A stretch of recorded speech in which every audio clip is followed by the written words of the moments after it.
আসসালামু আলাইকুম। আমরা মাগরিবের নামাজ পড়ছি, এখন এশার নামাজের জন্য অপেক্ষা করতেছি। আমাকে মতো এখানে সবাই এশার নামাজের জন্য অপেক্ষা করতেছে। এটা হলো হারামের বেসমেন্ট, উপরে হলো তাওয়াফ করতেছে, আর এই জায়গায় সবাই অপেক্ষা করতেছে। তো এখানে এসে যেটা দেখলাম যে সুন্দর কার্পেট টার্পেট দেওয়া আছে, কার্পেটগুলো অনেক মোটা, আপনাদের কষ্ট হবে না।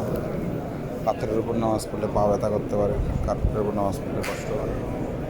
তো বেশিরভাগ মানুষই কোরআন টোরআন পড়তেছে অবসর সময়টুকে, আর পরের ওয়াক্তের নামাজের জন্য অপেক্ষা করতেছে।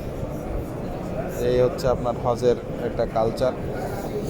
আসলেন, হারামাইনে নামাজ পড়লেন, অপেক্ষা করলেন, আবার নামাজ পড়লেন, অপেক্ষা করলেন, আবার নামাজ পড়লেন।